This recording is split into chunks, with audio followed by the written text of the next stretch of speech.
আমি মিশরে ছিলাম 5 বছর, হুসনি মুবারক প্রেসিডেন্ট, ওরা আন্দোলন করে ওনাকে ক্ষমতার গদি থেকে নামায় ফেলছে। তো আমরাও তো একটা চমৎকার আন্দোলন করলে আল্লাহর নামায় ফেলতে পারবো না? জিনেরা যদি বলে আমরা মানুষের সাথে আছি, আল্লাহরে মানি না, পারবো? ফেরেশতারা যদি বিদ্রোহ করে তাহলে পারবো? তাহলে পারবো না, তাহলে পারবো না। আল্লাহ বলে ওয়া আন্নাকুম গায়রু মুজিজিল্লাহ,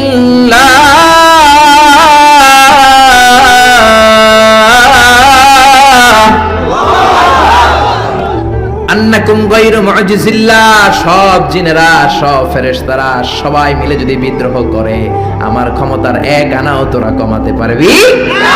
এজন্য আল্লাহ বললেন তাবারাকাল্লাযী বিয়াদিহিল মুলকু ওয়া হুয়া আলা কুল্লি শাইইন কাদির। সুমহান সেই সত্তা যার হাতে ক্ষমতা, ক্ষমতা কার হাতে? আল্লাহ। আবার দেখবেন অনেক দেশে রাজার বয়স 80, অনেক দেশে রাজা আছে, রাজা সুলতান 80-90, থুরথুরে বুড়া, লাঠি নিয়ে হাঁটে, কয় আমি আর হাইতাম ন, অবসরে যাইও, সেলফ রিটায়ারমেন্টে যাব, অবসরে যাব, স্বেচ্ছায় অবসরে গেলাম।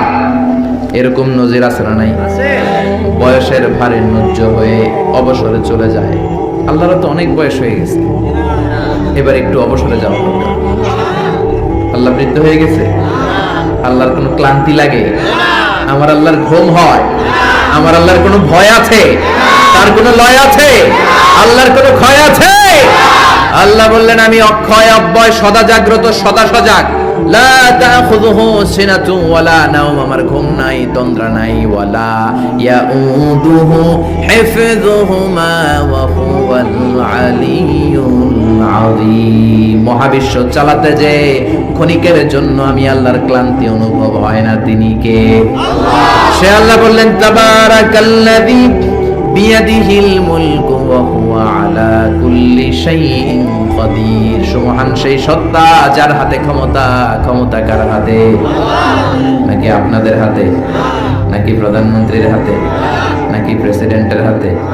প্রেসিডেন্টেরও ক্ষমতা নাই, উনি তো প্রাণ ভিক্ষা দেয়, ওনার তো অনেক ক্ষমতা। হ্যাঁ, আরে ওনারও প্রাণ ভিক্ষা দিতে পারে কে? এজন্য সব ক্ষমতার মালিক কে? আর কোনদিন বলবেন সংসারের লোকেরা যে সকল ক্ষমতার উৎস জনগণ? সকল ক্ষমতার উৎস কে? আমরা বললাম আল্লাহ, বুঝলাম আপনি ক্ষমতার মালিক, আর কিসের মালিক বলেন? আল্লাহ বললেন আল্লাযী খালাকাল মাউতা ওয়াল হায়াতা লিয়াবলুয়াকুম